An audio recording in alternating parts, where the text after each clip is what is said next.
Hi అండి, welcome back to my channel. ఇక్కడ నేను చామదుంపల కర్రీ అయితే చేస్తున్నాను.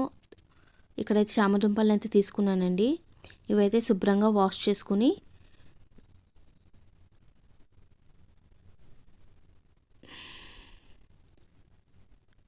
అందులో సరిపడినంత వాటర్ వేసుకుని 2 or 3 విజిల్స్ వచ్చేదాకా అయితే ఉడికించుకోవాలండి.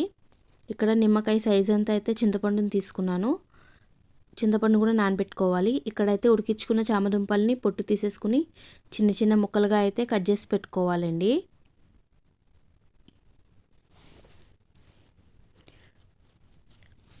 ఆనియన్స్, పచ్చిమిర్చి కూడా కట్ చేసి పెట్టుకున్నాను.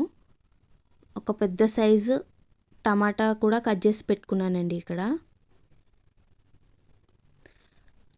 ఇక్కడ స్టవ్ వెలిగించుకుని గిన్నె పెట్టుకోవాలండి. గిన్నె హీట్ ఎక్కిన తర్వాత సరిపడినంత ఆయిల్ వేసుకోవాలి. అందులోనే ఆనియన్స్, పచ్చిమిర్చి అయితే వేసుకుని ఫ్రై అవనివ్వాలండి.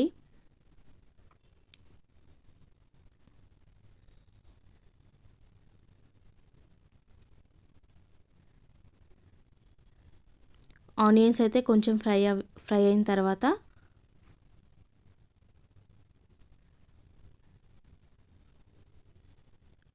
ఇందులో మనం కొంచెం ఉప్పు అయితే వేసుకుందామండి.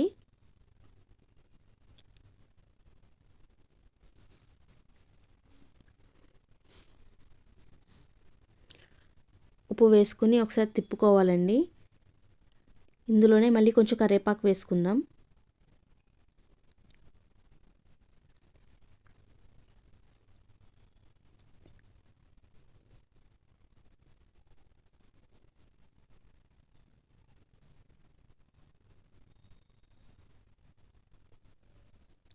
ఆనియన్స్ అయితే కొంచెం ఫ్రై అవనివ్వాలండి. చూసారా, ఇక్కడ ఫ్రై అయితే అయిపోయినాయి ఆనియన్. ఇందులో మనం పసుపు వేసుకుందామండి.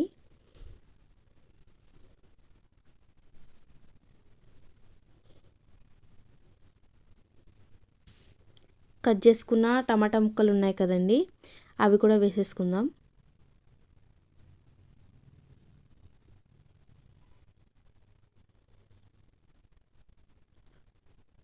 టమాటా ముక్కలు కొంచెం మగ్గాలండి. ఒక 2 minutes మగ్గనిద్దాము. ఇక్కడైతే టమాటా అయితే మగ్గిపోయినాయండి. ఇందులో సరిపడినంత కారం వేసుకుందాం.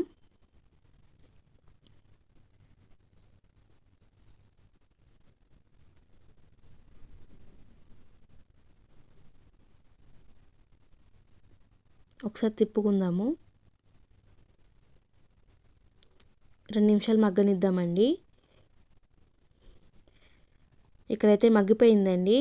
ఇప్పుడైతే మనం నానబెట్టుకున్న చింతపండు ఉంది కదండి, అది కూడా వేసేసుకుందాము.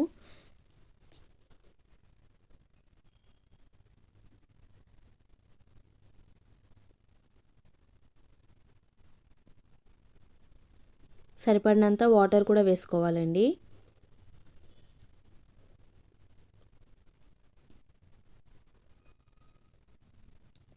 ఒకసారి తిప్పుకుని నీళ్ళైతే మరగాలండి కొంచెం.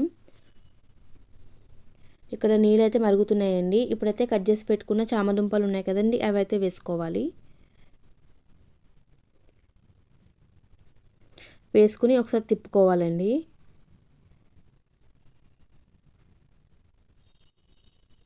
ఒక 5 minutes ఉడకనిద్దామండి. ఇందులో చిన్న బెల్లం ముక్క కూడా వేసుకుందాం. ఇదైతే ఆప్షనల్ అండి. చూసారా, కర్రీ అయితే దగ్గరికి అయిపోయింది. ఇంకొంచెం దగ్గరికి అవ్వాలండి కర్రీ.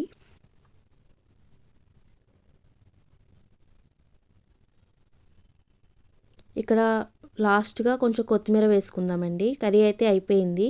స్టవ్ అయితే ఆఫ్ చేసేసుకోవచ్చండి. కర్రీ అయితే రెడీ అయిపోయిందండి. చాలా టేస్టీగా ఉంటుంది. ఒకసారి అయితే మీరు ట్రై చేయండి అండ్ సబ్స్క్రైబ్ చేసుకోండి.